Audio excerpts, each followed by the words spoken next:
All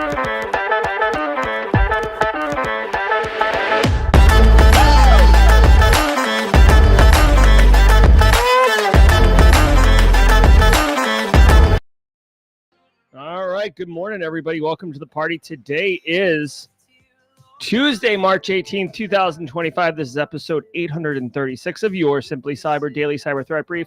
As a quick programming note, I do have a new mixing interface, which means my audio is all going through a brand new device that's brand new configured. So I have no idea if this is going to be hot or not. So do give me some feedback, if you would, in chat on audio levels for music, my voice, and the sound effects. And we will get sorted through it as best we can. Good morning, good morning, good morning. Today, over the next hour, me, you, Chris Whitlock, James Udakudo, Code Brew, Marcus Kyler, Tom Bishop, Senfilus, Jenny Housley, potentially behind the glass, and Carrie. We got folks over on LinkedIn, folks over on YouTube. Guys, we're all going to shred the top cybersecurity news stories of the day, and I'll be giving my expert opinion and analysis on each of those stories on what it means to you as a practitioner. So how can you use this information to drive cyber risk reduction for your business stakeholders this week, tactically or long-term, strategically, basically just being a better hot mic, buffer overflow, just being a better practitioner in general. Obviously, if you are a solo operator like my friends Augusta Delgado and Kyle, Stones fan, and others, drop a hashtag Team Solo First in your in chat. And sorry, I'm like doing production while I'm hosting. Drop a hashtag Team Solo in chat if you would. The Team Solo does let us know that you're a solo operator and that you don't need to go it alone. Okay, friends, you can absolutely leverage Simply Cyber Network. I'm definitely hitting the red. Ugh. This is why I wanted to do a pre-sound check. All right, here we go. Let's sort this out. Let me turn my mic down a little bit. How's that? I just, one of the dials says mic, so I changed that. So let me know how that is really quickly. And finally, guys, if you are a first-timer here, drop a hashtag first-timer. Whether you're a first-timer and you're a long-time practitioner, or you are a looking to break into the industry type person, the Simply Cyber's Daily Cyber Threat Brief is absolutely going to hook you up. You're going to be asked in any job interview, how do you stay current? This right here is a banger of an answer. Now, before we get into it, I want you to know I don't prep or research for any of these. Hold on one second. Can I turn this one up? Ain't nobody got time for that. Yeah, I think this is my sound effect one. Let's do this really quickly. Ain't nobody got time for that. Yeah, I think that's pretty good. All right, guys, I don't prep or research for any of this. Even having the audio mixing done is getting it done. But anyways, you know what? 1% better each day. Once we get this new soundboard dialed in, we are absolutely going to be locked in. Trust me when I tell you that. Now, listen, we got Shannon Robinson definitely looking to break into the industry. Welcome. Guys, let me say a quick shout out and love to the stream sponsors. Hey, I could tell you this too, like really quick for Mod Chat. I actually did spend a good 20 minutes yesterday with Casually Joseph getting this all dialed in. And then I saved the profile so I wouldn't lose it. You know, backups, good GRC living.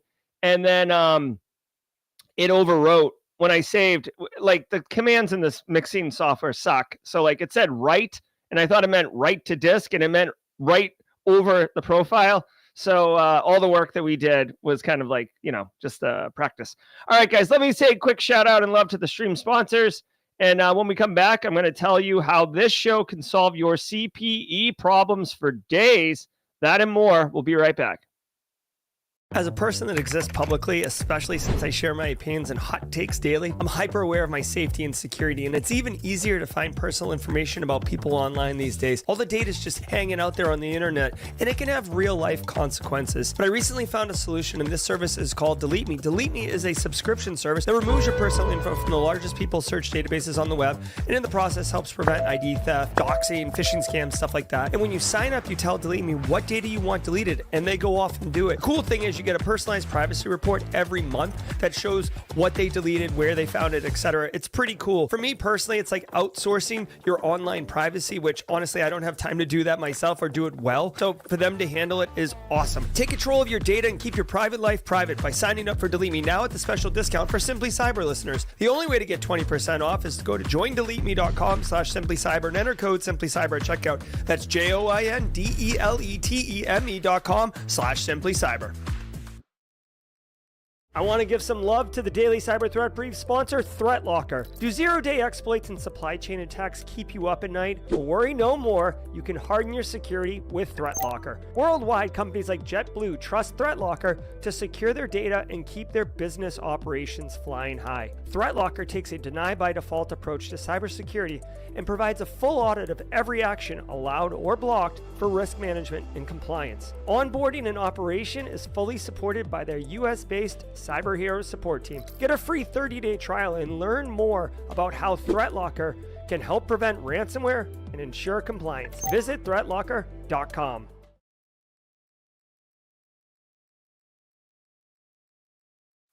All right, and we I'm actively working this, so I've turned off compressor and suppressor. I've got the EQ turned off. Everything's good, guys. Let me tell you really quickly. Okay, hold on. I got to turn the compressor on. Hold on. Okay, there we go. Compressor's on. Let me know in chat.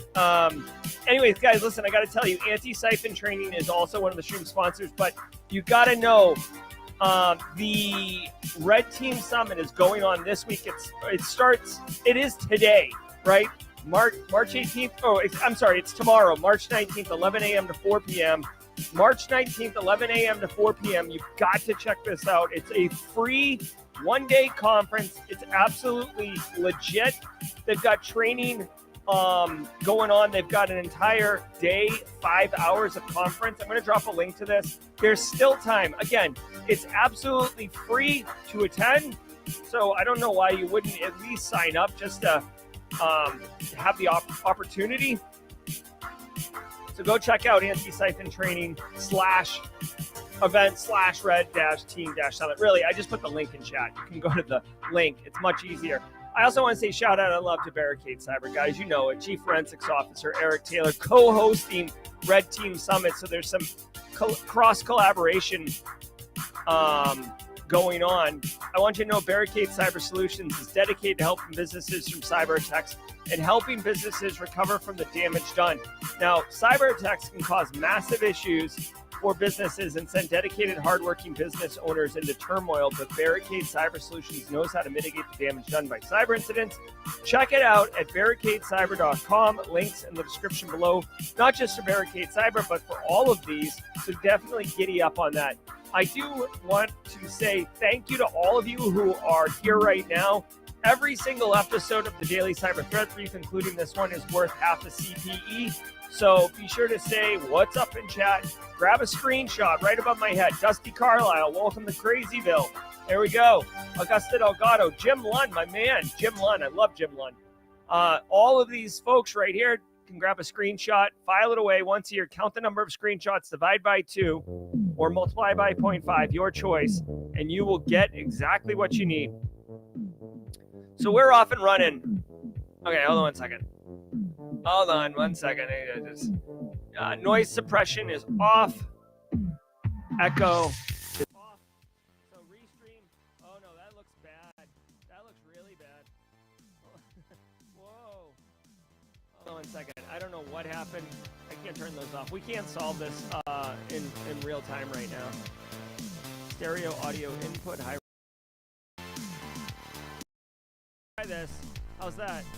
That is done right there. Auto gain control. Grant me some grace as we solve for this problem here in real time. You're getting to see how the sausage is made, friends. There we go. Let's go. How we doing now? Yeah, hold on. We're on a delay here. There we go. Oh, coffee's good. Let me go. Oh my God. All right, here we go. Right now, I need to know what you're thinking. Let me see. It is March 18th, 2025. This is the Mixer episode. All right, here we go. Going back to everything the way it was. Whoops. Oh, 1 second. Turn this on, turn this on. Turn this off.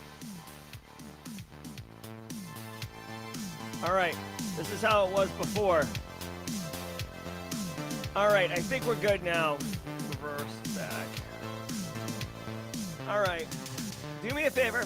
Sit back, relax, and let's let the cool sounds of the hot news wash over us all in an awesome wave. I will be here for the whole show, I promise you. And we will get this sorted out, all right? Here we go. Is my voice, let me know. I'm about, like, just so everyone knows, I'm about to go in and, yeah, okay. So let's do this, okay? We'll get it sorted out. Here we go. Let's go. From the CISO series. All right, here we go. I got to figure out how to turn this up. These are the cybersecurity headlines for Tuesday, March 18th, 2025. I'm Lauren Verno. 23,000 repositories targeted in popular GitHub Action. A supply chain attack on the widely used GitHub Action compromised CI/CD secrets in build logs for over 23,000 repositories. Attackers hijacked a GitHub personal access token to inject malicious code that exposed secrets in publicly accessible workflow logs, though there's no evidence the data was exfiltrated. GitHub removed and restored the repository on March 15th after eliminating the malicious commit. But the incident raised concerns about broader supply chain risk for open source projects. Now, users are recommended to rotate secrets during the attack's time frame, review workflows, and ensure projects use a secure, tagged version of the action. Best friends, yep. All right, really quick. Thanks to the super chat, Cybercycle. Let's go. I did turn the sound effect down a little bit. Hopefully that's a good volume for everybody. And yes, this show is quite live. It's quite real. In fact, I actually am wearing the official I chose this shirt today on purpose, knowing that this would be one of those like let's go. Okay, so check it out. GitHub is a wildly popular open source software repository. It can be used for many things, including hosting your own repository. Look at DJ Bsec with his sick solution all up in here. Whoa, we got a bunch of people crowding in here. This is great. But threat actors are well aware of it, and apparently if you're doing CI/CD pipelines, which is the way that DevOps works basically in today's software engineering world, there is automation, there's orchestration, and threat actors are aware of this. So this GitHub Action automation tool is helping people do testing, triggering, pushing to production, etc.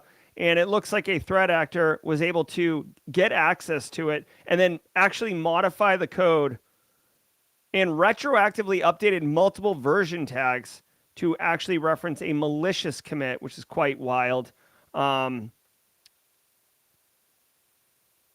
So they did compromise an access token that had privileged access. So a little bit more of an advanced technique here. I don't know how they got. Yeah, they say here they don't know how that token was compromised. GitHub did remove it. All I would say is, listen, for any type of privileged tokens, privileged access, privileged anything that you have, you really do need to be mindful of basically logging of it, if it's accessing things, if it's being used. We actually did a lunch and learn or Simply Cyber Firesides just yesterday on the channel. If you did not see it, it's absolutely worth your time to go check out. Hold on one second.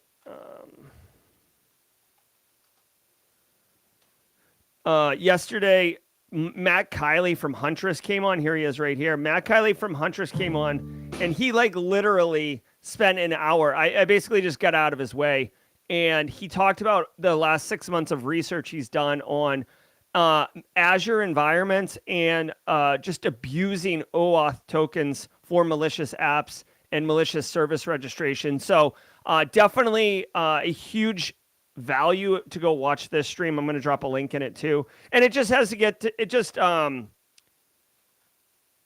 on one second.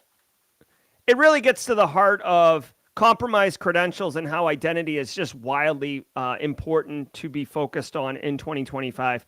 It looks like they said that there wasn't much damage done by this malicious commit. To me, it's more about the attack technique than it is about this specific instance of attack. And you should be mindful of it, right? So if you are a software company, big tech, whatever, and you're using CI/CD pipelines, even if you're not using GitHub, there's a lesson to be learned here of being mindful of what's going on in those workflows, those CI/CD pipelines, and making sure that. Now, by the way, they said make sure you're rotating tokens, rotating credentials. This actually introduces a lot of burden and friction on developers. So you are going to have to, put some good logging in place and, ask them. You're probably going to have to spend political capital to get them to rotate credentials. But it is a best practice, and it basically just. It's like changing your password 20 years ago, right? It just reduces the length of time that a threat actor would have compromised access to an environment. Not easy, but it is, it is what it is. Apache Tomcat RCE exploit hits servers, no authentication required. A critical RCE vulnerability in Apache Tomcat is being actively exploited, allowing attackers to hijack servers using a simple put request with a base 64 encoded Java payload. Now, the flaw, which requires no authentication, stems from Tomcat's default session persistence and partial put support, making it easy to execute and difficult to detect. Now, while patches have been released, a bulletin released on WallArm warns this is just the beginning, as attackers may soon escalate tactics to deploy backdoors and modify configurations. All right, hold on. The podcast is loud now? Oh my God. I didn't change anything, but okay. Let me, sorry everybody. Sorry. Let's go, I'll turn this dial down. All right, Apache Tomcat's been around for like ever. This is, if you've ever done any type of like, web app project, you've probably like used Apache. Apache Tomcat is a web server that I think Tomcat serves Java server pages or Java applets, if I'm not mistaken. It's been a minute, but like Tomcat is part of the Apache web server family, but it's a specific one. Okay. Hackers are leveraging a proof of concept exploits published on GitHub 30 hours after the flaw was disclosed. All right, so let's talk about this in two different ways. First of all, this particular issue, all right? There's an RCE on Apache Tomcat. Let's see if DJ BSEX, last week's bulletin from Apache said it was not seen in the wild. All right, so Luke says that the bulletin said it wasn't seen in the wild, but this news story is reporting that exploits are being seen. So, this is why vulnerabilities don't have a fixed score on how bad they are, because they are fluid, and as threat actors get POCs or proof of concepts in order to execute, they will start. It'll start getting worse. So I've gone to DJ BSEX EPSS. tool, which you can find at djbsec.github.io. And I've put this one in. So while that's queuing up, let's see. If you send a put request, which is just a standard HTML or HTTP kind of request, right? You can do GET requests, put requests across hypertext. Transport protocol. If you send the put request with a base64 serialized Java payload, somehow that's what it attacks, right? Then you send a GET request with a JSession cookie ID or a JSession ID pointing to the uploaded session, forcing Tomcat to deserialize and execute the malicious Java code. Okay, so yeah, so Tomcat is the Java thing. This looks like it's not that difficult to execute. Yeah, this attack's dead simple to execute and requires no authentication. So really, the fact that there is a proof of concept out there, and it seems like it's a very, doesn't require sophistication to exploit, I would imagine that this is going to start getting baked into threat actors' toolkits right away. Obviously, you can use Shodan to fingerprint web servers, and you'll be able to tell where Apache Tomcat is. So I actually would make this a priority. Let me see what DJBSec's GitHub. DJBSec, we're getting a client error, unprocessable entity for the EPSS tool here. All right. I'm trying to see if there's a way to mitigate it. I'm just looking at this Apache Tomcat vulnerability, seeing, because the thing is, if you've got it out there, chances are, you're not going to pull it down unless it's like a test web server, which is fine. But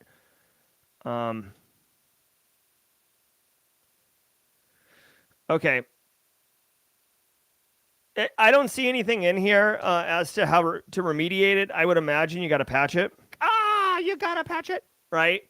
Second of all, remember, if this allows you to execute Java code without authentication on the machine, you've got to remember this can exploit, this could exploit the operating system as well, right? With the right privileges. So it's not about taking down your Apache Tomcat web server, and it's more about the potential for a foothold in your organization. Because remember, the web server is going to be internet facing, right?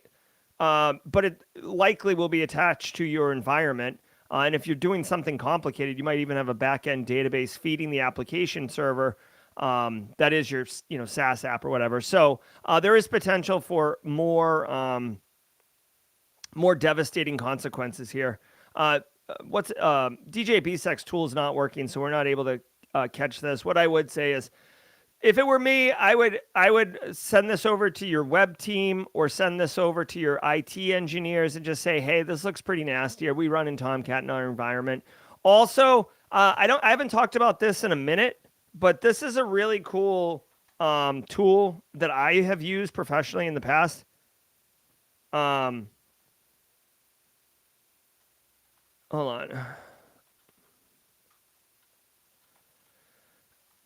on. Okay, so Shodan Monitor, you can see right here, Shodan Monitor. This is really, really nice. So what Shodan Monitor allows you to do is you can sign up and it'll actively, you tell it what your external IP addresses are, and it will absolutely monitor it for you. And when there's changes, it'll tell you, hey, did you know this is here? So when this Apache Tomcat thing comes out and you have Apache Tomcat, it can let you know, hey, you should be mindful of this. So even if you missed the morning show or there's a story we didn't cover, Shodan Monitor can help you do this. And I want to say, you get 10 IP addresses for free. And if you have a larger environment, right, I think it's $50 a year or something, or $50 a month. But whatever it is, it's very affordable for a business, and it gives you great, low cost, low lift, external management, external surface management. So anyways, Shodan Monitor, worth checking out. Microsoft 365 users targeted in new BEC campaigns. All right. Hey, really quickly, I just played the intro of the next story and then I paused it. Is the volume blowing people out here? A fresh batch of malicious. Let me know really quick. We are on about an 18-second delay, so I don't want to. I mean, it's difficult to try to troubleshoot this in real time given the delay, but just let me know. Stereo audio is tad loud. Okay, let me do this. Campaigns are exploiting Microsoft 365. I just gave it a little down infrastructure I downed to it launch a little phishing campaigns that bypass security controls Okay, so and people are saying it facilitate sounds account good to them. takeovers. All right. These went down business one, email compromise campaigns target users using two different brand impersonation campaigns. Now, the first abuses misconfigured Microsoft tenants to send fraudulent billing emails, tricking victims into calling fake support centers.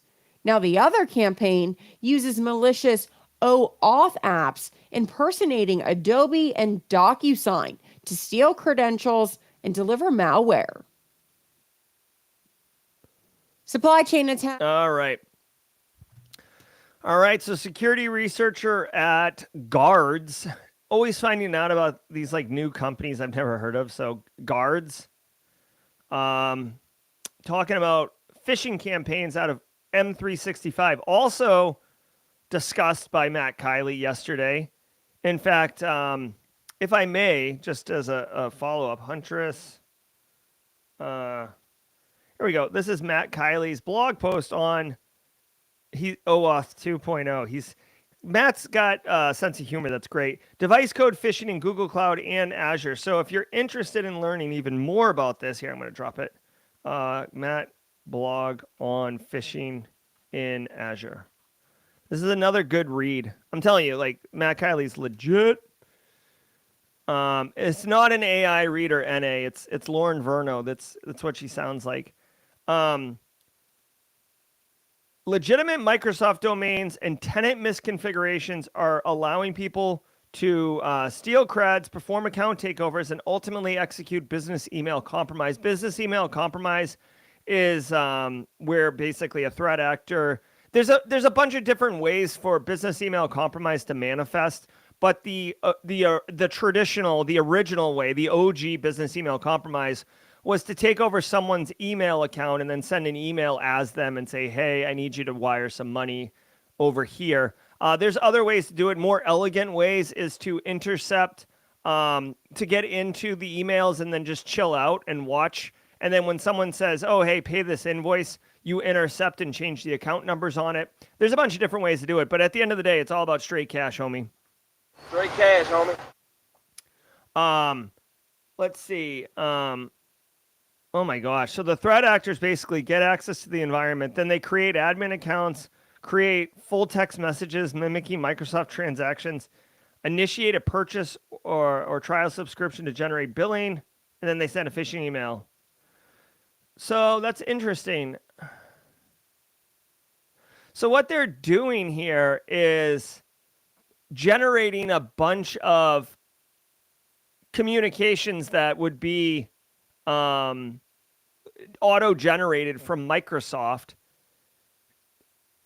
And because the victim is going to see all these messages that are legit from Microsoft, their antenna is going to go up because they're like, oh crap, like what's this all about? What are these admin accounts? What is this like signing up for a subscription about?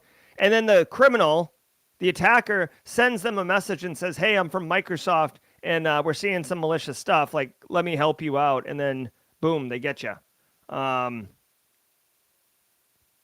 They actually have two different campaigns listed in the story. There's an OAuth redirection and brand impersonation for ATO. I don't know what ATO is. I don't know what ATO is. And they're getting redirected to websites hosting phishing pages. All right, so here's what you should do with this story, practitioners. Number one, if you're running Microsoft 365, which many of us are running, you should be aware of this story, okay? Second of all, you should educate. if the IT people are the ones who are getting the messages from Microsoft regarding, tenant changes, configurations, whatever, just make them aware that this is happening. It's not guaranteed you're going to get hit with it, but it's an interesting attack technique. These threat actors are doing it today, but other threat actors could leverage the same attack next week. So the technique itself is quite effective. So I don't see why threat actors wouldn't use it. The next thing to be mindful of is, like any other best practice, you should have email security gateways that are being mindful of common phishing techniques. You should have firewalls and EDRs. An EDR isn't really going to stop this, but like a firewall with dynamically updated threat intelligence to block known malicious sites. That way, if you get redirected to an impersonated landing page or some type of malvertising, or not malvertising, like a fake web page that is going to get you to put in your credentials, like a fake Azure page, a fake M365 login, whatever, fake Outlook page. If you can block your end users from even being able to access that website, that's phenomenal. And again, it's defense in depth. And then finally, with business email compromise, one of the best things you can do to help prevent this is have manual controls in place to validate the transactions are appropriate, i.e., hey, if you're going to wire $100,000 out, like maybe get somebody who's out of band to approve it. Again, this can be circumvented by intercepting the emails and changing the routing numbers, et cetera, et cetera. DJ Bsex weighs in and says that this attack can also be mitigated with conditional access and token lockdown. So I know about conditional access. Token lockdown is new to me. So there you go. So the Pain says ATO is all-terrain operator. I don't even know what that means. Is that a joke, the Pain? Or is that like what that means? Port Zero, Rick in the Upstate says that Recorded Future has a great extension for that purpose. Rick, what extension are you talking about? Give me the keywords, Rick, and I'll type it in and we'll share it with the community because that sounds great. I love extensions that do things.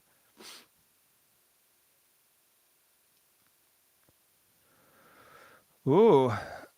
We're also seeing DJ Bsex say that you can add canary tokens on your Azure login page to know when and if it's been duplicated for fake logins.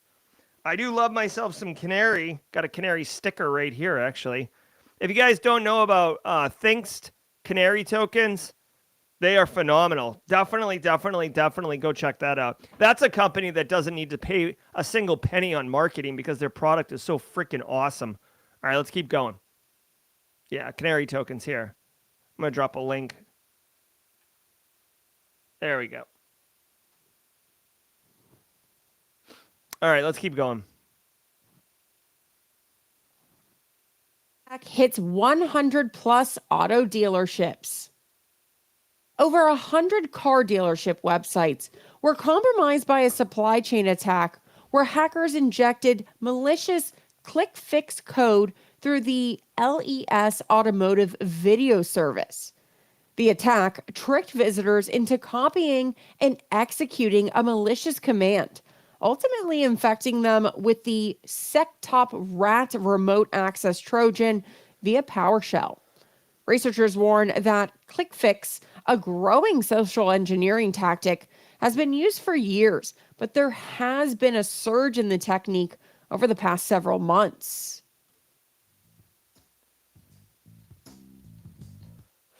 All right, so a ClickFix attack is malicious code on a web page that basically pops up and prompts a user to fix an error or perform a reCAPTCHA challenge to prove they're human. But in reality, they're actually clicking on malicious code, and that code is getting copied to the clipboard, and then they'll be commanded or they'll be guided to do a Windows key R and then paste the code in and then basically detonate PowerShell. It's not always PowerShell, but for the most part, PowerShell in their environment. Listen, first of all, car dealerships, listen, you're not going to find someone who hates buying a car more than me. I loathe the experience. In fact, this might even be the Tidbits Tuesday for you guys in a minute here. But car dealerships got hit pretty bad with the supply chain attack maybe last year it was, where basically all the car dealerships, at least in the United States, used the same kind of back-end software for running their business, and the back-end software got compromised. So it screwed everybody up. Again, whatever. But now a bunch of car dealerships, obviously, here's the thing. 100 car dealerships hit with the same thing. I didn't even read the story. I don't research or prep for it, right? Ain't nobody got time for that. I would imagine that if you dug into the story, these 100 car dealerships are using the same back-end service provider for their website. And it's a company that specializes in car dealership websites, right? They hook into the back-end database to see what cars are available at that dealership, contact information, service scheduling, et cetera, et cetera. Every car dealership website's basically the same, right? They're not reinventing the wheel there. But basically, these threat actors, they obviously got permission or privileges or privileged account to be able to modify the source code of the website. They introduced some JavaScript that had this click fix pop up. And ultimately, it doesn't matter. It doesn't matter that it's a car dealership. It doesn't matter. This could have been a Baskin Robbins website or, a news website. It doesn't matter. The point is that the pop-up is the malware, and the victims are people who are just surfing the car website dealerships. Now, for the threat actors, benefit, I would say the threat actors are getting some economies of scale here because they infect one system and they get 100 websites infected. So, Threat Actor Academy, that's like a sophomore year class on utility. What I would say here is please educate your end users that they should never, ever have to do Windows key R and then see a terminal shell, right? Like you could literally make a video for them and say, hey, listen, if you're ever doing things and you get asked to pop open a shell like this, call me. Don't even put it on them. Just say, call me. I will help you. This is not normal. You do not need to ever do anything on a command line, right? You're being attacked. I'm serious. You should definitely make that piece of content for your end users. Plus, the command line looks like a magic trick to a lot of end users, right? Who don't understand what's going on. It's like, ooh, what'd you do? It's like, I just updated group policy. Like I just pinged myself. Like, don't worry about it. Educate your end users, right? Because even if all this is infected, when they do the Windows key R command and pop a shell, they should know immediately. They are your best bet at protecting yourself.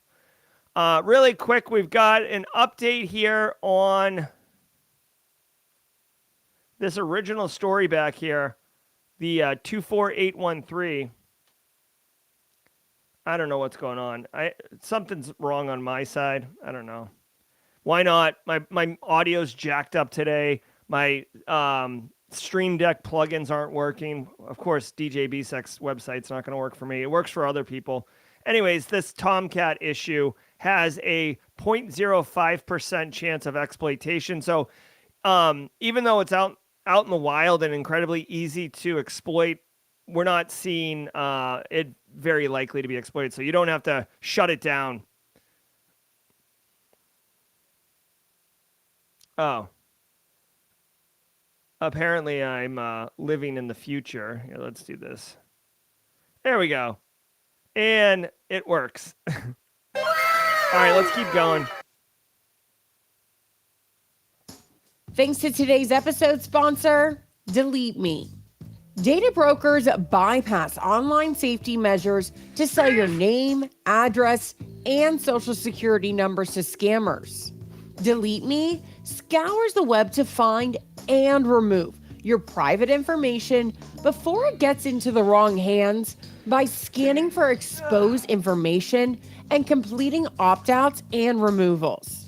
With over 100 million personal listings removed, Delete Me is your trusted privacy solution for online safety. Get 20% off your Delete Me plan when you go to joindeleteme.com/CISO and use the promo code CISO at checkout. The only way to get 20% off is to go to joindeleteme.com/CISO and enter the code CISO. And by the way, the CISO series just launched a new podcast. Close to 8,000. Hold on one second. All right, let's do the Simple Minds and see what happens. Here we go.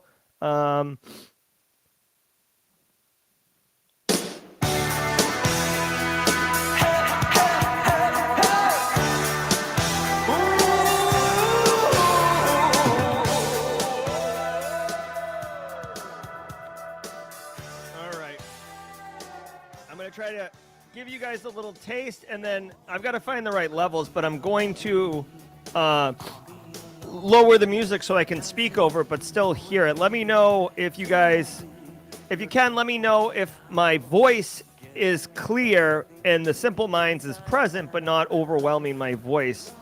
Let me know and we'll get it sorted out. We're getting things lined up. This is quite good today. I definitely need some insights. All right, guys, holla. Let me say shout out and thanks to the stream sponsors, ThreatLocker, Delete Me, Barricade Cyber, Antisyphon, who's got the Red Team Summit going on, co-hosted by Eric Taylor. This is tomorrow. And, oh, perfect. Thank you, The Pain. Thank you, Ready to Hunt. Hey, really quick, Mary Ellen, I'm glad the kids dig on the sound effects.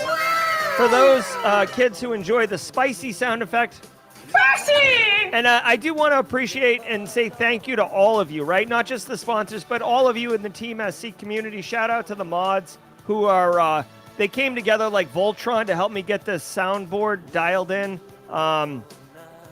And shout out a lot of people, like, what do we got? 447 people in chat right now. But, dude, there's so many more than 447. We got Sierra Montgomery with 5 gifted subs. Thank you, Sierra. If you're one of the members who are picking up the gifted subs, be sure to thank Sierra and also dig into the squad emote tray because now you've got access to it. Get the Oprah emotes out there. Guys, it says 447 people, but there's people who watch with their team, like a team meeting. There's people who drive into school. Zach Hill, IT Career Questions, he drives in with his family. Just a lot of people. So I want to say shout out to all those who are not, actively, registered or dialed in here, but are listening, or on replay or on the audio only. It takes a village, guys. We're making big impacts over here, and it's because of you and the consistency. So thank you, thank you, thank you. All right, every single day of the week has a special segment, and Tuesdays is Tidbits Tuesday. Let me share a little bit about myself with you. I hate the car dealership experience. I hate, if you're a car salesperson and you're looking to transition into cybersecurity, I don't hate you personally. I just hate the whole experience of the car dealership. It's like, it takes forever. They're actively trying to swindle you. It sucks. So for me, I literally just buy a new car every 15 years. And I try to take care of it, and I drive it into the ground, and then I reset. So I had a Chevy Colorado in 2003, I think. I drove it into the ground, but I got another Chevy Colorado in 2017, and I'll just drive that until it falls apart, and then I'll get a Chevy Colorado probably in 2035, and just keep it going. I want it to be super seamless. I hate the experience. I don't know if anyone else feels that, but dude, I loathe it.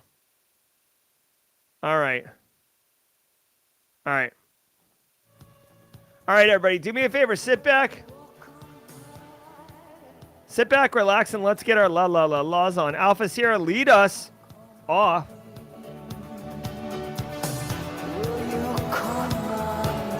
Let's go, let's go, let's go.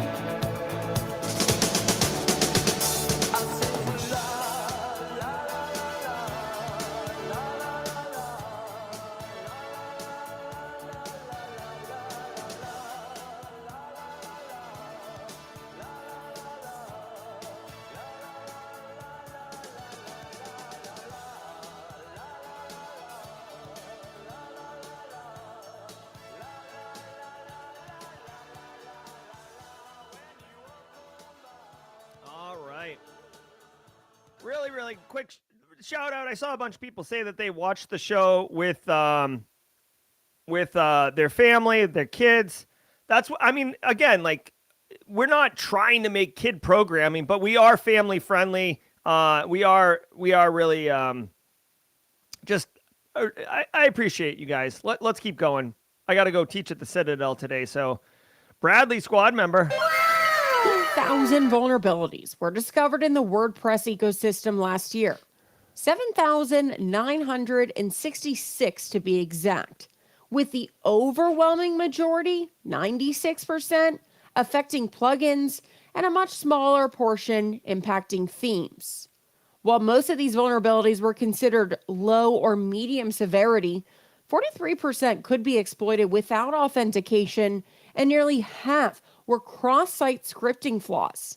Security firm PatchStack noted that many vulnerabilities, especially in abandoned plugins, remain unpatched after public disclosure, leaving them active and exploitable on websites. The firm also noted that many plugin developers were slow to address the issues. All right. And quick shout out to Lauren Verno for like the nice pauses between stories to give me enough time to stop it. All right. Oh my God. Code Brew with 16 months talking Sweet 16. Great to have you, Code Brew. Hope everything is well with you and yours. So, okay. Got to meet, by the way, 16 months Code Brew, got to meet him and his wife at Simply CyberCon. Lovely people. So, all right. WordPress is notoriously super fun because it allows you to put all sorts of plugins in. The problem is the plugins are basically like the $5 game bin at GameStop or the $5 DVD bin at Walmart. It's just like a hot mess express. There's like, you know, there's a couple good ones in there, right? Like you might find Die Hard or like Shawshank Redemption, but you're also going to find some like straight to DVD titles that absolutely stink. So, you know, that's what's going on with WordPress plugins. Anyone can develop them. They hook in. People love clicking them and enabling them to see what they do. And then just like everybody else, oh, this doesn't really work. Go on to the next one. And you don't clean up behind you. You just leave this trail of mess behind you, which introduces attack surface, which then, you know, basically can lead to compromise. So first of all, if you're running WordPress, you know, personally, you did it as like a little experiment. You set it up as a portfolio site. You did it at a business for like, you know, whatever, like a bake sale. Make sure that it's either shut down, system lifecycle, my favorite, or make sure that you have like basically reduced the attack surface by disabling or uninstalling plugins that you're not using. There's no reason to have them if you're not using them. And you could see these researchers at PatchStack looked at it and said most flaws were found in plugins, as of course you would imagine. And like 96% of the total flaws in WordPress sites were found in plugins. So like, if that's not an overwhelming statistic to give you insight to go after the plugins, then I don't know what else you need. They do say that the CVSS score for more than 2/3 were low or medium severity. I do want to point out with CVSS scores, basically when you do a vulnerability scan and you get whatever 100,000 vulnerabilities, the low ones you're never ever going to get to. The medium ones you're highly unlikely to get to, and the high ones you'll lie to yourself until you become apathetic that you will get to those. But You'll get to some of them, okay? Also, quick shout out, the Vulnerability Management Analyst class is back into production. We're manufacturing the lectures right now, so super pumped for those who have been looking forward to that. I know I've been talking about it for a year. Hold on, Collins Onwache says, hey, Jerry, this is a new job shout out. Thanks to the GRC course, I'm starting a security compliance analyst role next week. Bought the course as soon as I confirmed the interview. Got the job. This guy right here, Collins, you're absolute nails, dude. I came in like a wrecking ball. Yeah. Boom, boom, boom, boom, boom, boom. Hey, guys, Collins. Hey, and again, listen, I promise, I can never promise, I'll never say this publicly. I'll never say that my analyst masterclass can get you a job, right? Because it's not, everybody's got different experiences, different backgrounds, different everything, okay? I can't promise a job, but I will tell you there are multiple instances where things like what Collins just said has happened. And guys, it's not even a flex about my course. It's like, it gives me such pleasure that I was able to help people get into the industry. And Collins, thanks for making my day, dude. Super cool. Oh, so cool. All right, so TLDR, guys, if you're running WordPress, clean up the plugins. It's full stop, okay? RansomHub and SocGholish team up. A match made in hacker heaven?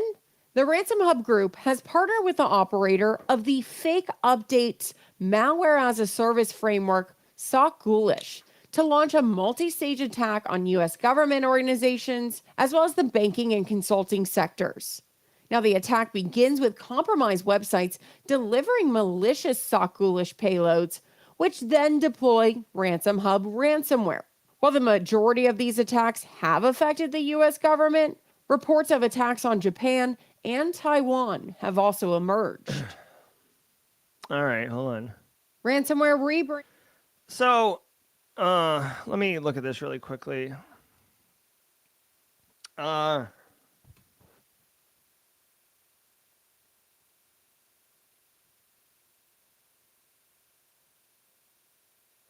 Okay, so here's what's going on.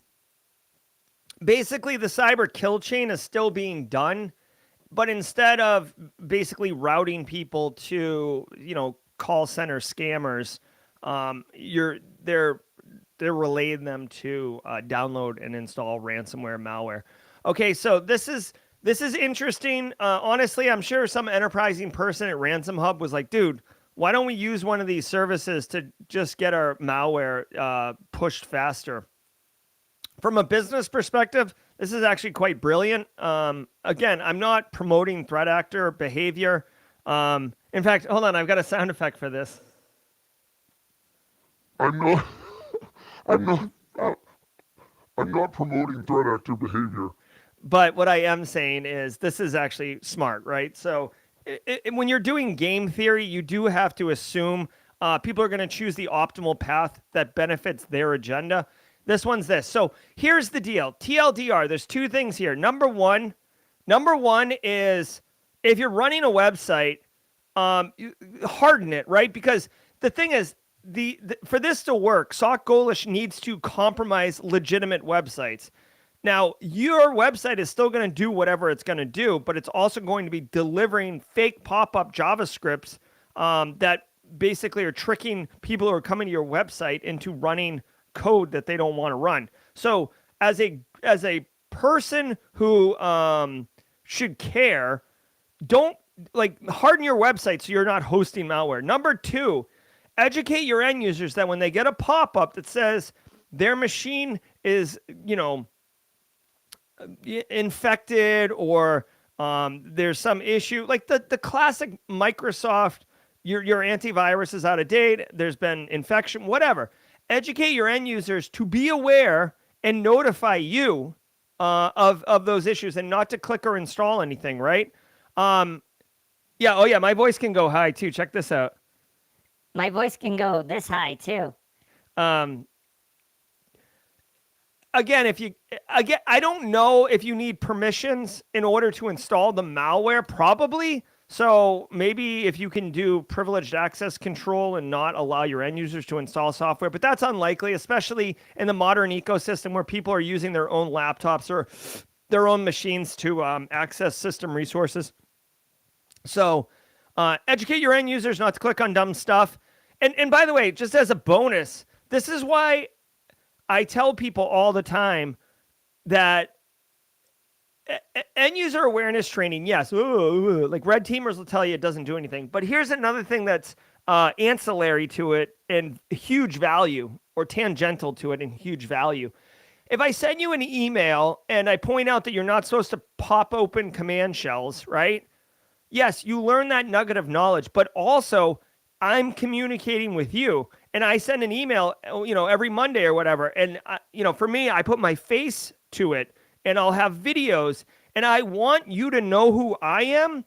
So if you get a pop-up like this right here, I want you to feel comfortable calling me and say, "Hey, Jerry, I got this weird thing. Can you take a look at it?" If you don't have that relationship, if they don't know who to call, or if they're embarrassed because they think they did something wrong, they're going to bury it. And you could actually have an active compromise that is going undetected because an end user either A, doesn't know who to call, or B, is embarrassed by it. So there's value in educating your end users that way as well. And for El Dorado, researchers have linked the BlackLock ransomware group to the notorious El Dorado, confirming that BlackLock is a rebrand of the earlier threat actor. Since resurfacing, BlackLock has executed 48 attacks in the first 2 months of 2025, with a focus on high-value sectors like construction and real estate. Known for its flexibility, the group uses fast encryption techniques and destructive wipers, targeting both government agencies and private industries. BlackLock has retained El Dorado's technical foundation, but improved its encryption speeds and attack strategies, quickly becoming one of the most notorious ransomware groups of the year. All right. Sounds like a George Strait song, right? We were with BlackLock, and then we went to El Dorado. Like just a George Strait song. Okay, so law enforcement put the screws to these guys, right? Regulators! Mount up. And they basically rebranded as BlackLock. Now, rebranding is super easy, right? Okay. Eric Taylor, who lives and breathes this daily, is saying that, BlackLock is not necessarily a notorious group and as prolific as the story would lead you to believe. We're actually kind of running late on time, so I'm not going to go too deep in this. What I would say is ransomware, dude, as long as they're making mad money, they'll rebrand, you have to get the humans behind it, or else they're just going to show up what's going on. I'm not mocking George Strait. Are you kidding me? Come on now. This guy's dude, George Strait has more #1 hits than I've had nights of sleep, okay? Let's not make any mistakes here. George Strait is legit. I might love myself some Tupac and Biggie, but I'm not close-minded. All right, let's keep going here. I got to get to teaching. Oh, hold on. George, you need to calm down. UK sees surge in social media account compromises. UK social media and email account compromises increased by 57% in 2024, with nearly £1 million or $1.3 million in victim losses. That's according to Action Fraud.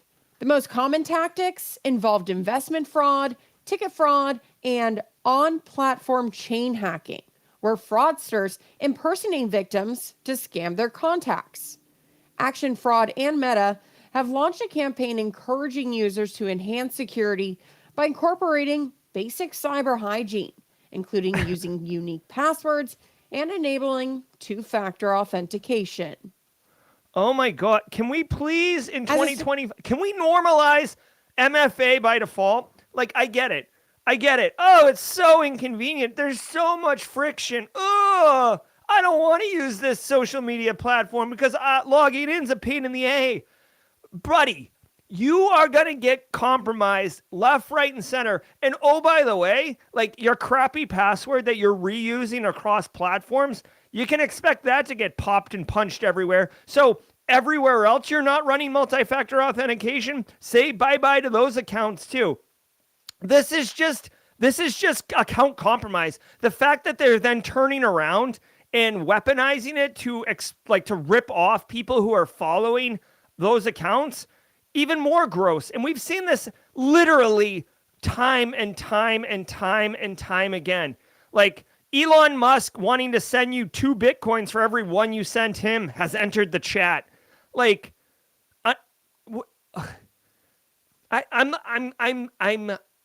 beside myself with this. Like, and please use multi-factor authentication. Second of all, email account hacks. This is called business email compromise. It's been around since like the dawn of email, right? You've got mail. You've got fraud. Like AOL had it back in the, come on. What are we doing here? All right, we're at time. Let me do this. Let me do this. Hold on 1 second. You've got fraud. I will say, as a bonus tip for everybody, Tidbits Tuesday, Mrs. Auger, giving a little secret to her. Mrs. Auger, favorite movie, You've Got Mail, Meg Ryan, Tom Hanks. Do you know how many times I've seen that movie? More than you can imagine. More than you can imagine. And I don't know if anyone in chat likes You've Got Mail, but all right, let's go.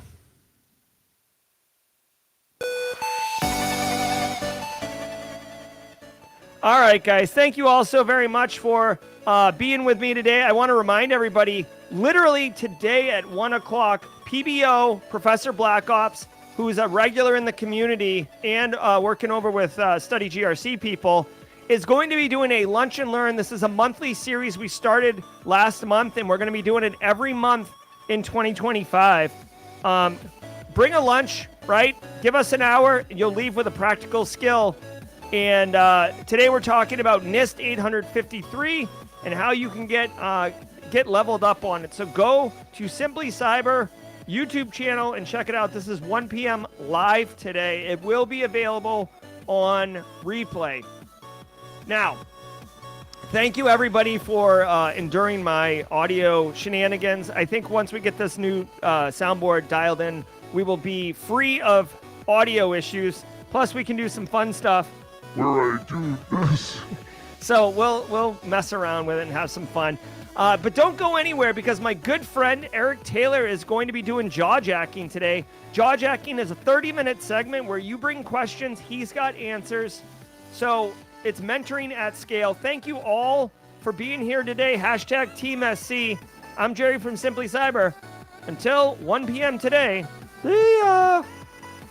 Ever wonder what it takes to break into cybersecurity? Join us every weekday for Jaw Jacking, where industry experts answer your burning questions about the cybersecurity field. Live, unfiltered, and totally free. Let's level up together. It's time for some jaw jacking.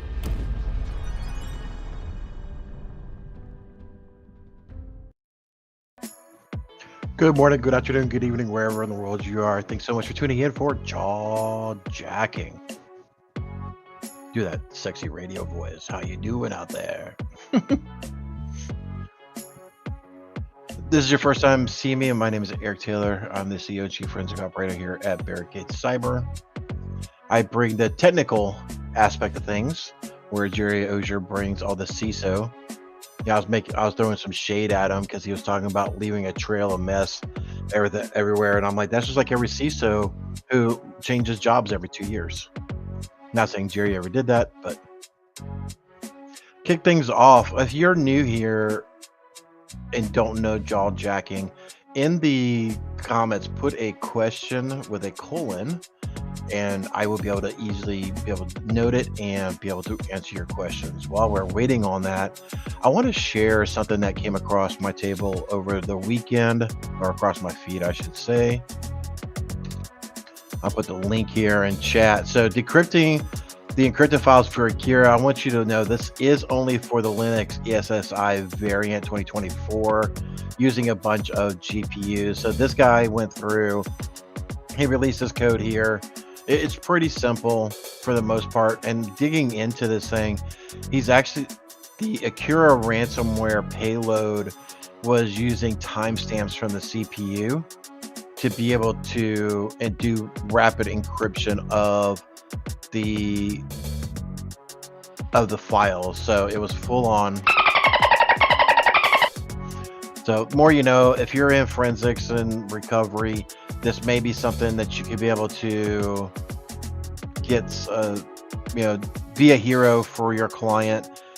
From the reports that I've seen so far, Akira's already pivoted and has mitigated this vulnerability in other recent payloads. So, anybody new, you can just start yelling.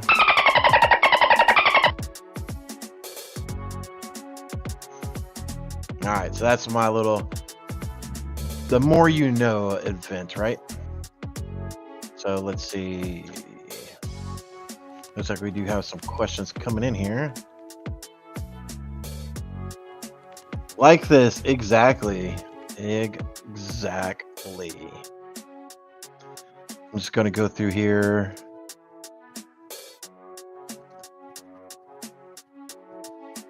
Yes, this is an example question, correct.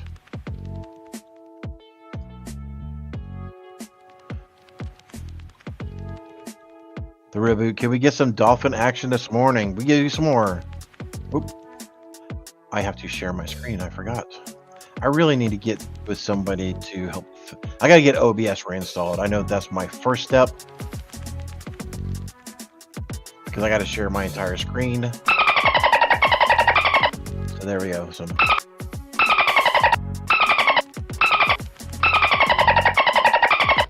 a really goofy turntable style. All right. Question from the Computer Geek. What are some free sites for help desk roles without paying? I only know of Indeed and Dice. Are there any other free IT jobs? LinkedIn. Have you checked out LinkedIn? LinkedIn? Calling LinkedIn. Have you checked out LinkedIn? Yeah, I heard through the grapevine, LinkedIn is a really good aspect for finding jobs. I'm being playful, but seriously, go check out LinkedIn. You can literally find just about any job, and it'll take you to the external one. I mean, between that and, like your local newspaper or the electronic version of it, really. Let's change that Chiron. Caption. Let's get rid of this. Let's drop this. There we go. How y'all feeling about the music? It's almost got the nerdcore vibe to it.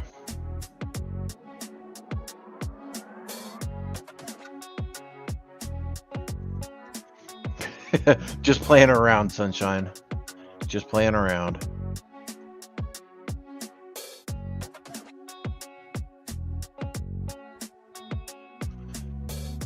LinkedIn doesn't work. Are you kidding me? I don't know what you're talking about. LinkedIn works for me every day. I'm able to log in and see my entire feed. What exactly on LinkedIn doesn't work? Are you talking about the fact that you can't get a job on LinkedIn? That is a problem. It's not a LinkedIn problem. That's a problem everywhere. You got to. So here, we actually had a position open for. We changed the title since then, but it was a business community advocate. It was literally a person that we were trying to find that was already in the insurance world and the legal world for digital forensics incident response to talk to insurance carriers. Like we're looking for somebody already in there, and I kind of laid that out already, right? Like I want, we need somebody in with prior connections, prior experience, things of that nature, because one of our people has got poached and is going off to a competitor of ours. Okay, no problem. So trying to fill that position.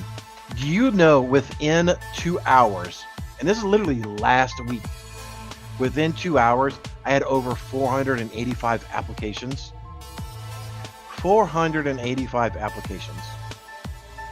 I posted it at right around 1 p.m. and around 5 p.m. Eastern for over 485 applications.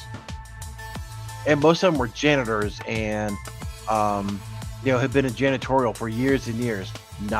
Doesn't meet the description. I seen people in accounting, does not meet the job description. Like anybody was clicking easy file or easy apply. So yeah, are you upset about job postings on LinkedIn not working? That's why. You got people just blindly clicking. They're not looking at the job resume. Is it anybody trying to find any sort of job and just spray and pray for something, whether they're qualified or not? Maybe. Could it be bots? Absolutely. Because you can go out and get one of these tools to help you apply at all these companies, and that could be some of it. I don't know what it is, but for a small business like us, under 5 people, 485 people is unsustainable. It really is unsustainable, and we couldn't keep up. Luckily, we found somebody through a referral, so we just shut it down. But yeah, sorry it's happened to you, but if my little company has seen it, I can't imagine, like, if you are Kroll or Mandiant or any of these other companies, how many people are applying. Like, you need a team of people who are nothing but going through job applications. It is effing insane. It really pisses me off. Like, I just threw out my house. Like, there's just no way I can weed these out, right? Like, yeah. Even taking a 1-minute cursory review of every application. Let's see, 485.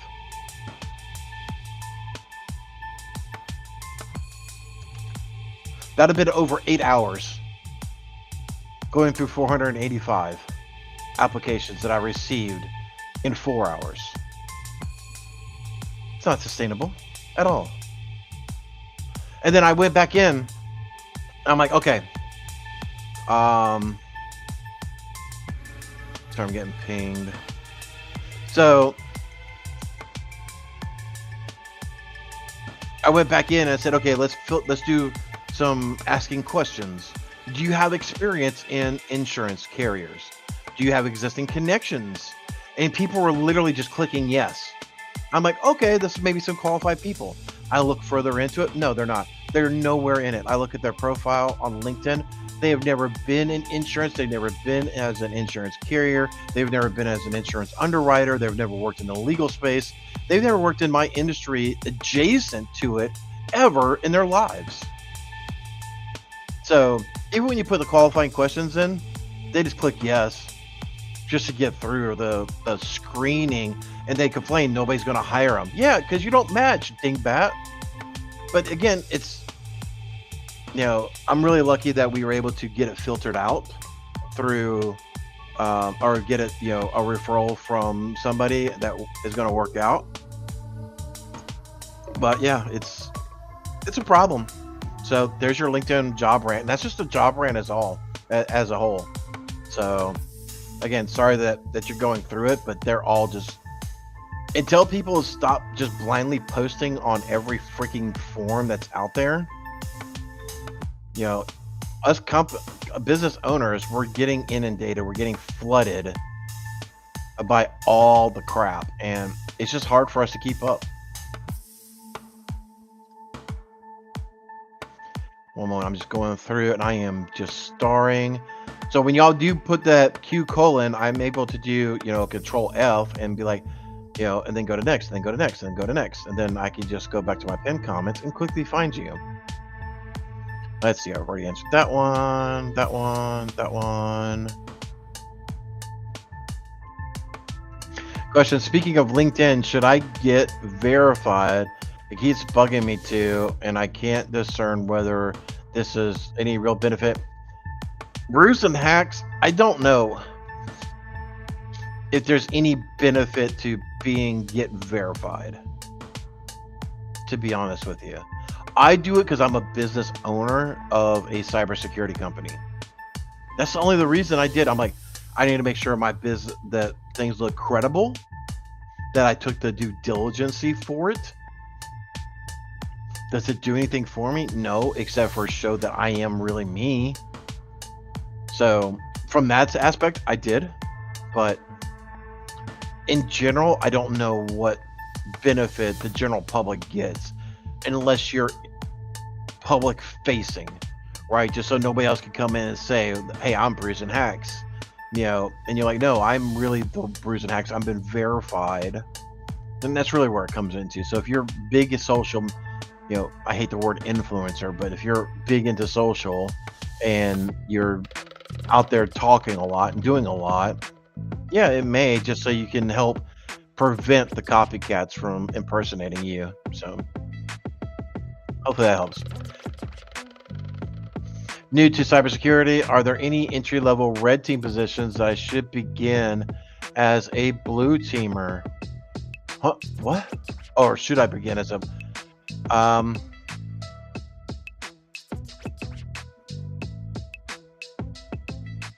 there's no way for me to put this delicately, but only you can answer that. That's not a question that me or anybody else in this group can be able to answer for you, right? And I don't mean this flippantly.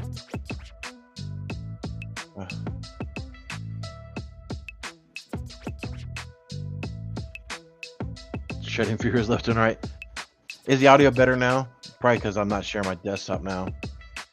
But you have to answer that question yourself. You have to, are you wanting to be more of a pen tester? Are you wanting to be more of the network security? This is where you are, where your passion is, what you want to do, right? I know plenty of red teamers that could not imagine a day in their life as a network admin or a sysadmin, and vice versa. Yeah, I know a lot of sysadmins and network admins that will love to dabble in the pen testing so they can understand it. But for them to be a full-time pen tester, no, they don't ever want to do that. So, you really are at that proverbial fork in the road where you have to literally pick what you want to do, right? From Taiwan Gone, thoughts on side dresses? What is this? Bear with me one moment, ladies and gentlemen, while I look up what this thing is.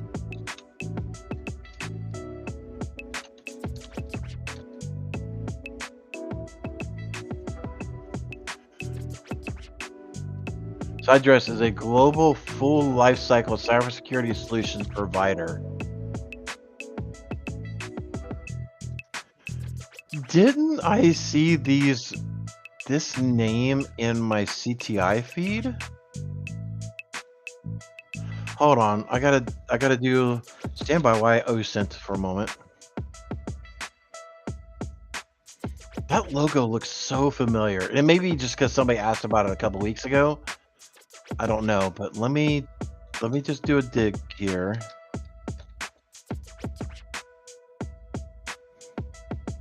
All right, they're not there. It may have just been because we talked about it. Let me just check one other.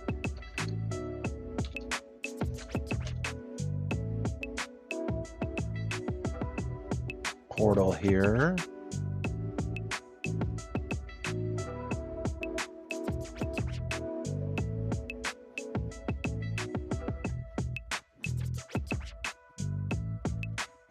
While I'm doing this, Angular question for everybody: do you guys play the LinkedIn? What LinkedIn games?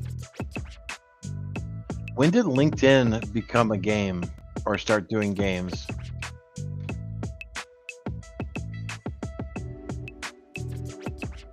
That I don't know. I'm still looking up your question, Taiwan Gone, in other portals.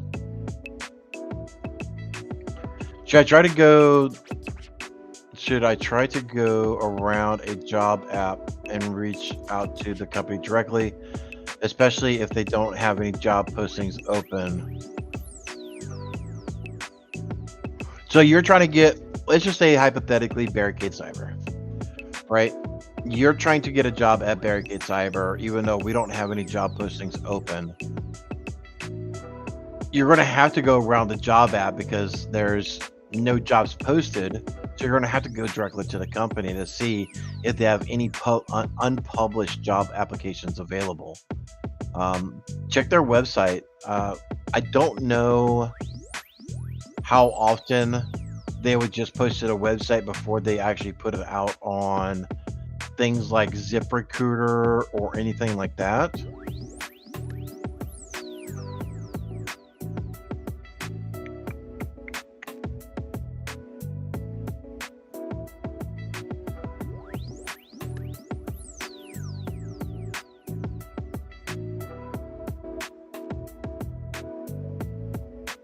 Yeah, so this is why. This is a while ago, and I don't know. So going back to Taiwan Gong, the Cydrus, looking on one of my portals here. This is why these guys look familiar. Back in 2023, there was a Cydrus.com, Cydrus Solutions, which I don't know if it's tied to the same organization, but it's got the same logo on Lockbit's website. So again, I'm not trying to throw shade that Cydrus, or how you pronounce that company name, was impacted by Lockbit, but when I seen that logo and everything, that sparked a bell with me. So but outside of that, I don't know anything about these folks. I mean, they're an MSP. They have managed services, identity protection, supposedly, and protection. I mean, they're a boilerplate MSP, at least on their home webpage, right? There's nothing here that stands out to me.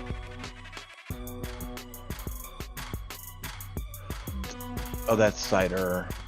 It's in New York. Okay. Yeah, I don't know too much about this particular organization, unfortunately, except for, like I said, I seen their name being mentioned in Lockbit, but that's a threat actor group. Did they ever post anything? I don't know. It's on one of their older versions of Lockbit, so I couldn't dig too deep into it.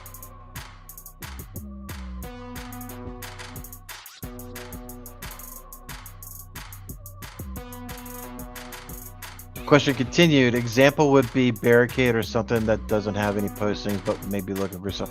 So yeah, that just goes. Yeah, you're just going to look on their website. Maybe call them, see if they have any job openings. We're getting calls all the time, unfortunately, about that. So.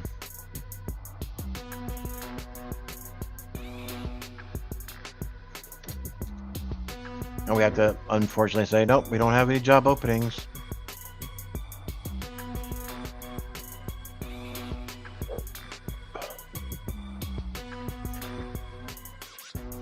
Do you have any tips for someone trying to go from IT specialist to DevOps engineer? Having a knowledge in whatever you're building, have the knowledge in Golang, .NET, Java, and I just probably triggered a bunch of people by saying that word. Cold Fusion. I mean, whatever things are being coded in, have experience in it, have a working knowledge. Have GitHub repository for it, because GitHub is massive. It's like the Bible in the DevOps world. So you'll be able to show off your skills, like you are able to code in these applications that you say you are.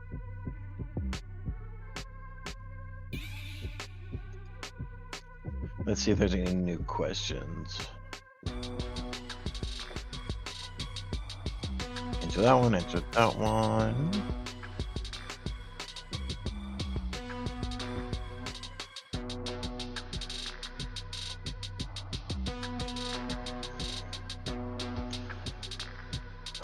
Shannon, yes, almost, yeah.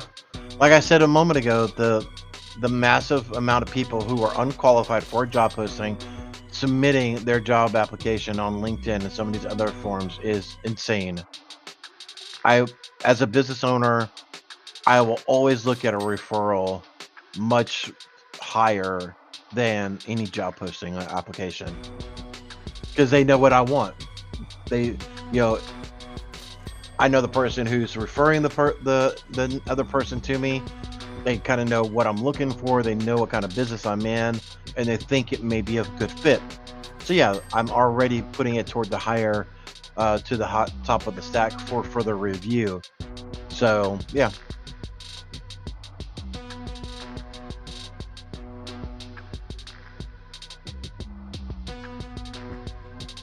Yeah. Yes, get verified confirms that you are a real person, not a sock puppet. Yeah.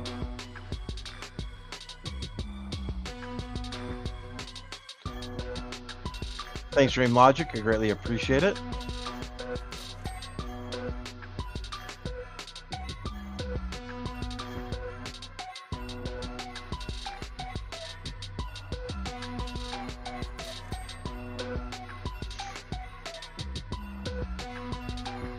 What do you think of Purple Knight for hardening your local AD? Absolutely, please do it immediately. Download that, take a look at it. It's a really good tool to get you to understand what's going on. For those who don't know, and I'll share my screen again, and I'll make sure I don't share my audio so I don't blast everybody out. And I'll get the link for everybody here.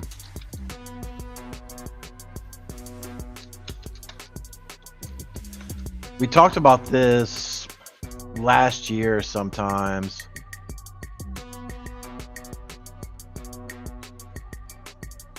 I'm not sure. Go away. I can't remember if it's on. Okay, so it is available. I'm trying to make sure. Okay, so this looks like the way to download it. I just want to make sure it wasn't going to be some round robin crap. But yeah, Purple Knight is an auditing tool for you to be able to take a look at your environment and see what potential gaps that you potentially have. We've run this on several of our clients since learning about it, and it is a really, really cool tool. And I think this is just a service from Kroll.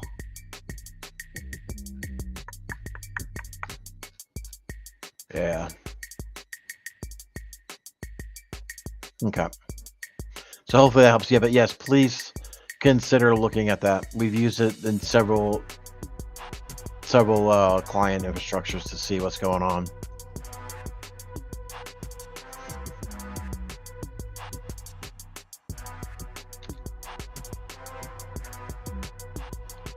Let's see. Otherwise than a referral, what could encourage a company to take a chance on a person who's trying to get into cyber?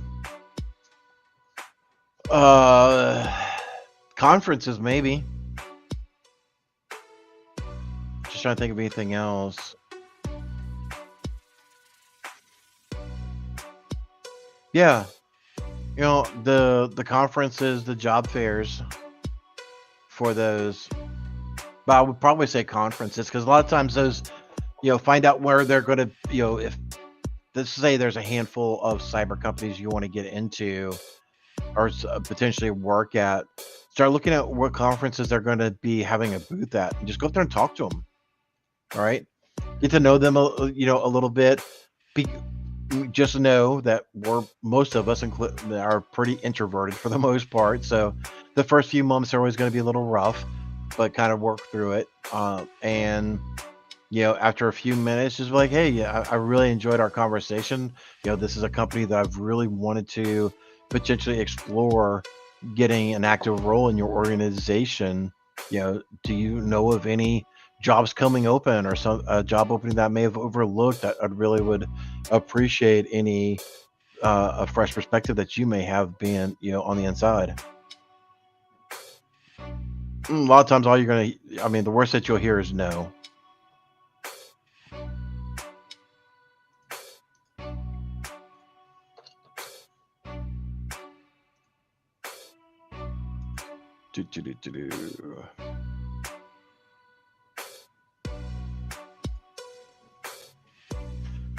I can only choose one: DEF CON or Wild Ball Hacking Fest. You choose for. Why are you gonna put me on the spot like that? I'd say Wild Ball Hacking Fest. Go do that. I have not been to a DEF CON, so we are a black sponsor for Wild Wild Hacking Fest, so my opinions are definitely biased in this.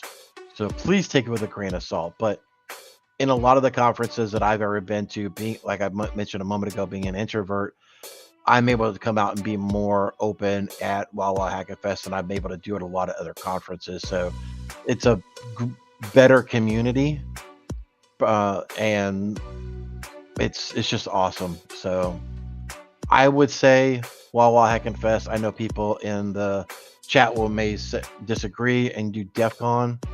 Your mileage may vary. Wild Wild Hacking Fest is not a easy venture to get to because it's in the middle of BFE.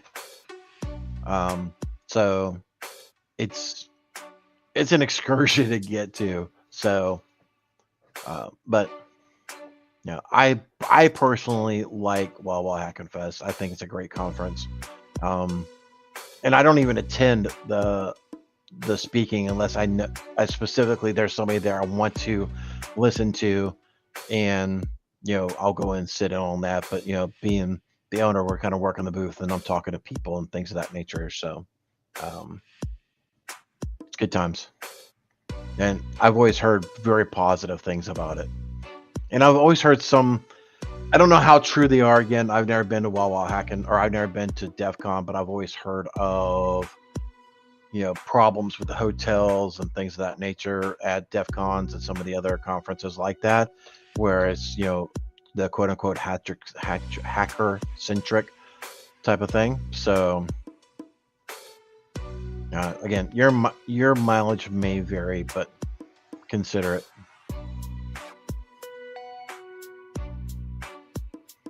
Let's see, any other questions?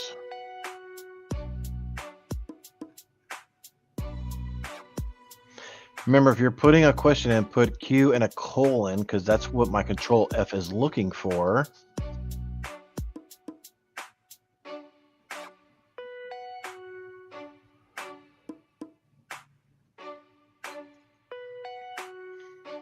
Oh, that's so cool. Yeah, I would, again, I don't know, but I'm not sure if you've been to DEF CON or not. But talking about Wild Wild Hacking Fest, I literally seen little ones running around Wild Wild Hacking Fest in Deadwood, just running around, hanging out with their parents and interacting and having a good time. So Wild Wild Hacking Fest is definitely kid friendly. Again, not saying DEF CON isn't. I've never been. I don't know. Maybe the chat could be able to advise better.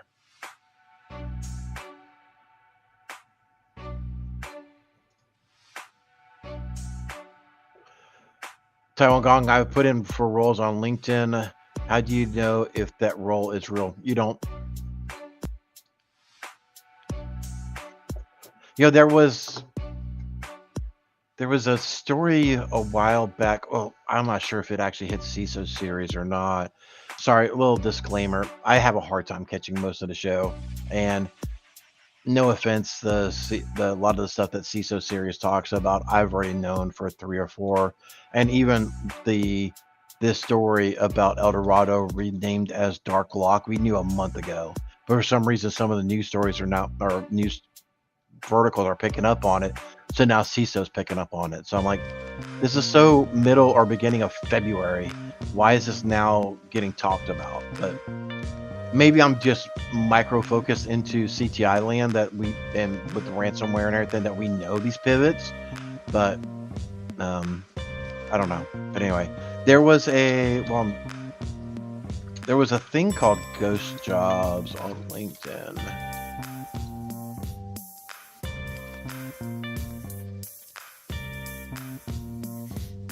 Yeah, so if you just go to Google and type in the Google search bar, Ghost Jobs on LinkedIn, there's so much talking about it. So, and I want y'all to remember that we talked about it before, where there was the campfire session with Jerry on one of his videos, probably 2 or 3 months ago now, where they were talking about PE firms and doing mergers and acquisitions. And John Strand even said, people of our generation, we're waiting for that unicorn, and, it's going to be hard to find a job. It really is. As much as I know we're trying to help people get jobs by bringing in value, bringing that education, so that way you can one up your competitive, your competitor in the job market. It's just going to be hard. It really, really is. And I don't know, what percentage of those from the outside are true ghost jobs without having an inside track. For me, we were paying LinkedIn like $150, excuse me, while I plug in a cable down. Oh, my insert is up here.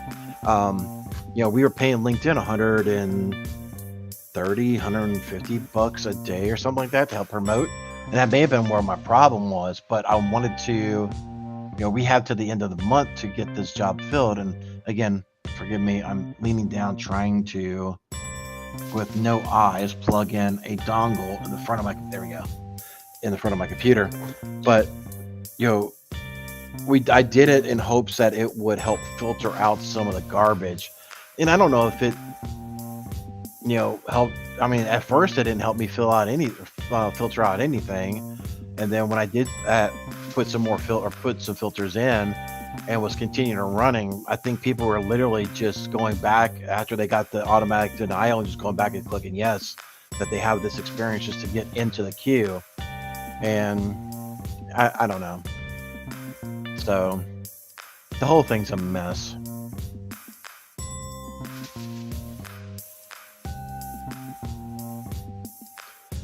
So gongs, for me, speaking with management scares me a bit because I am asked to do something to volunteer. I feel if I say no, it could be held against me. Your thoughts?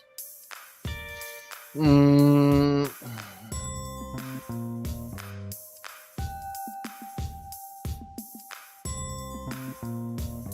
gonna change the music.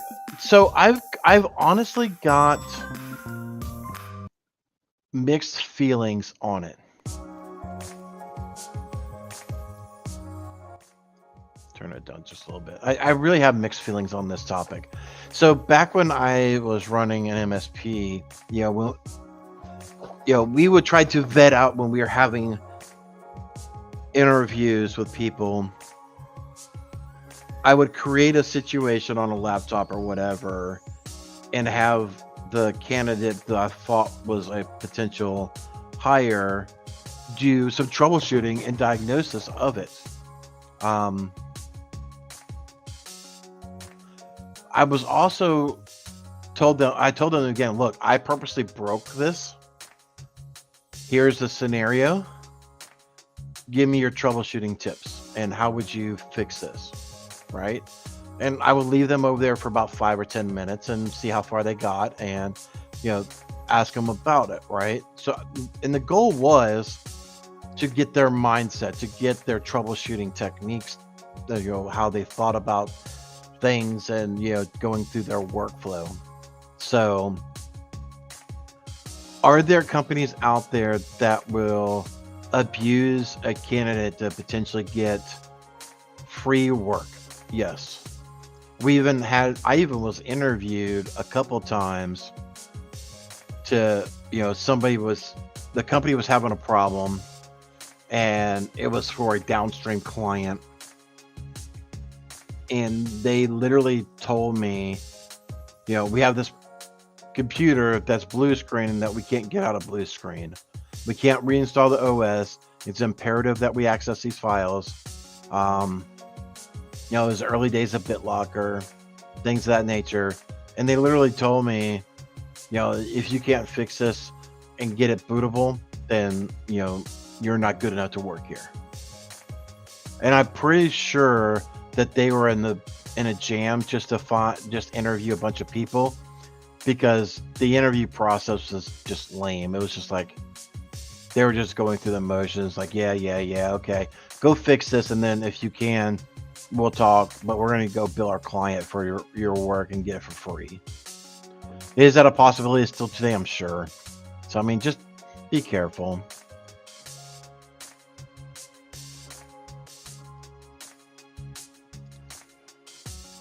How long is an organization or recruiter is entitled to keep my resume in their database when I applied to get a job? I don't know if there's a legal standing on it. I could say for us, we've always used LinkedIn in the past, or we've used ZipRecruiter or whatever, and it's just kind of stayed in their system. Most of the time you can just view the PDF in their system. We've had to download PDFs before of the resume because it just wouldn't parse right in the web version of the application, but we've always deleted it. And I even got something, Storage Sense on Windows 11 that's actually parsing through all of my downloads folder and deleting after a certain amount of time since I last opened things. So that helps. Just if I forget it, then Storage Sense will see that after a certain amount of time. But I don't think there's a legal standing on, how long you must or when you must delete those files. I've known companies to keep files around or keep resumes around forever, for years, because they always want to keep them on file in case something ever comes up. Now that may be the days of the old and not really a practice anymore. I am of a different generation. All right, we are coming up to the top of the hour, and there's 227 of you people. What are y'all doing this weekend? Let's see if there's anything come up on my feed.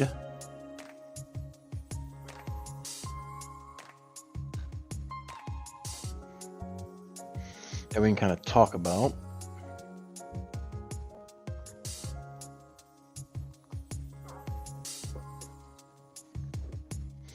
Oh, 365 is about to finally autopilot this, or autopilot reset this thing. Oh, this just came onto my feed. So you'll probably hear about this in a couple of days from CISO series. Yeah, accept all cookies. Let me share my screen. Again, no prep has been done. I literally just seen this in my feed. Large-scale malicious app campaign bypass and Android security. So, large-scale ad fraud. Oh, okay. Malicious apps in Google Play Store according to new analysis by Bitdefender. So, ad fraud, this is a lot like when you're playing one of your games and you see those ads for another game. This is exactly what it is, ad fraud. Or you can sponsor your app in the Play Store, and that could be ad fraud as well. So it could be either or. This campaign features at least 331 apps. Holy crap. Let me post this into chat.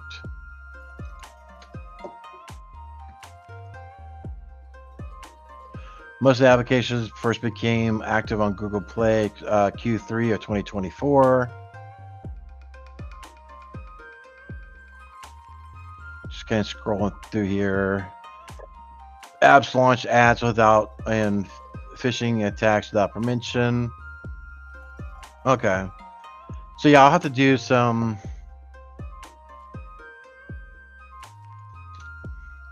Let's see. Can we get some IOCs, aka the names of these organizations or these apps?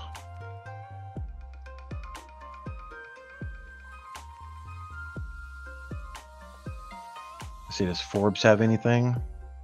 As you've seen this, that literally just 45 minutes ago, 44 minutes ago, right? So this is actually some breaking news, ladies and gentlemen. And what I'm just trying to do is kind of poke around here and see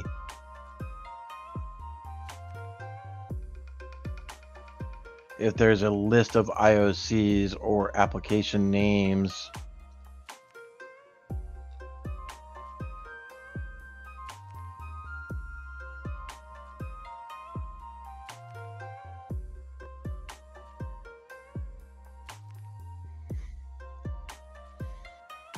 Question in here is sick headphones, Eric. Are they Barricade exclusive? I mean, they're not exclusive, no. But they are on Amazon. And I actually got the headphones actually came from Boo Bullock over at Black Hills because he was wearing them. And I'm like, man, I really like those. And you know what model and all that stuff are that, and he told me, and I went on Amazon and bought them. And myself has one. Joseph has a pair, who's now over at Unit 42. Justin has a pair. Let's see. Yeah, I'm not seeing any.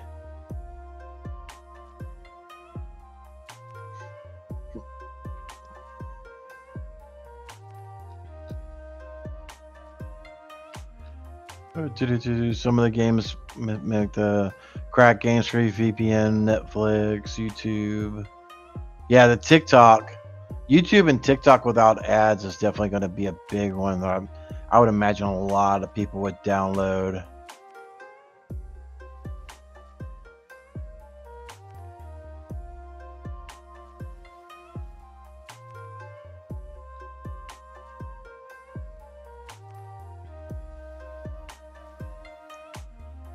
Question I see come in from Sierra Montgomery. iPhones as well. Any mention? No. I'm not seeing any mention. This is only about the Google Play Store. So I'll definitely keep my eyes open on that. Y'all do as well. And let's see what happens there.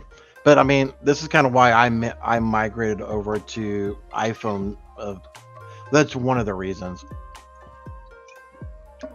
I mean, yes, iPhone, the Apple Play Store does have its problems, just like every application or marketplace for mobile applications has that problem. But I would say probably 10-to-1 stories lean to Google's Apple or Google's Play Store versus Apple Play Store. I think Apple does a better job on a closed ecosystem and keeps things a little bit better secured from that aspect. And that's between that and being able to communicate with family, with everybody using FaceTime. And I know you can do it on the browser now on an Android, but it's definitely not the same thing. It's not as good.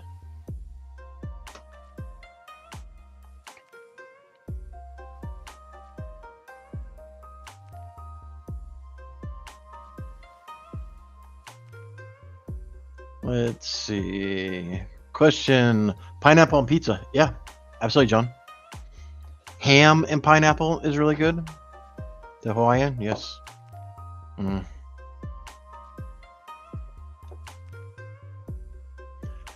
Question. Have you ever used an electric cabinet smoker? I love mine. The consistency of the tip always stays. It always gives me great results. Just curious on your thoughts. I don't know if I've ever seen a cabinet smoker. Let me look this up. Oh, like the Pit Boss, the rectangular stand-up one. Okay, yeah. I've seen those. I've never used it. I just always called it an upright smoker. I didn't know it was called a cabinet smoker. Learned something new today. Yeah, I've heard a lot of people talk about it. They're supposedly really good.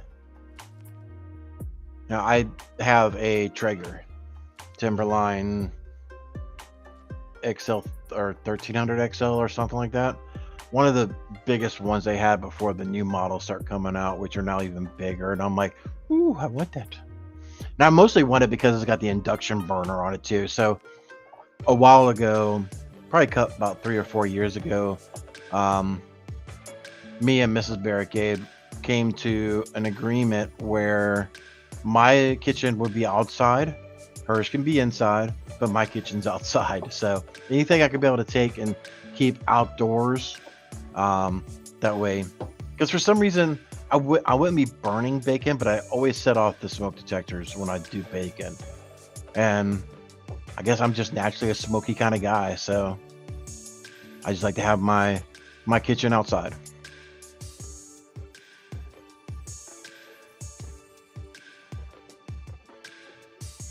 Question from H-Tech. I am torn between sticking with an in-office entry-level contractor job or taking a job offer as a tier 3 field tech.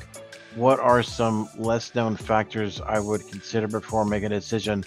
I would say, are you being required to use your own vehicle? Because I do know some companies they don't have the vehicles to support their field techs, so you are now stuck driving your own vehicle. So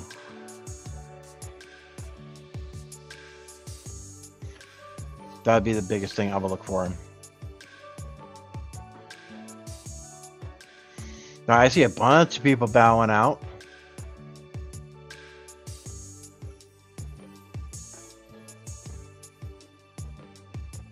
And we are getting to that top of the hour. Thanks. So with that, thanks everybody for joining. I do greatly appreciate your time. Please, on the way out, smack the thumbs up. Please consider hitting that subscribe button so that way you know about new stuff that's coming out. Hopefully this show's brought value to you first timers and be able to win you to come back and enjoy some more content. And, help spread the word. Like, hey, this guy Eric was just, talking nonsense, and you should really go poke fun and laugh at him or whatever the case is. But Jerry with his freaking voice changer or whatever. But definitely, invite some people to come along and help spread the word of things, right? Let's see. Do you know the trick of adding water to the pan when first starting to cook bacon? Yeah, but to me, that's like boiling your hot dogs. I don't like. I've never cared for boiled hot dogs, and no, I'm just. If you are getting a company vehicle H-Tech, then yeah, I mean. The other thing, the only thing that I think will be a gotcha is travel time, right? I do know some organizations will say, when you leave the office or you leave your house to your first job is covered, but your travel back from your last job is not covered. That's on your time, and have something like, no, either that, that is on you, or if it's over an hour away, then it needs to be covered on company time or something like that. That return trip tends to get a lot of technicians, right? So try to see if you can make sure you're covered. If not, try to work on a compromise. All right, y'all. With those who have stuck around, come the spoils. We will do the sea shanty for our Barricade Cyber, and we will see y'all next week. Hopefully I'll see y'all on Friday on the panel. I didn't join last week. I'm trying to give Fleetus and some other people a chance to be up there, and I'll just kind of be in the background, just kind of hanging out and chilling a little bit, so it's not my same mug all the time. So that's why I kind of stay in the green room the past couple of weeks, but I may join this week. We'll see. See how I'm feeling about it. With that, y'all take care of yourself. Be curious, y'all.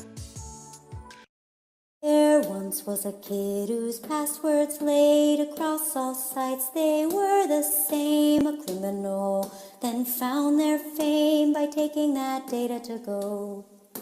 Soon may a criminal come to steal your pictures and data and run. One day when the crime is done, they'll steal your account and go.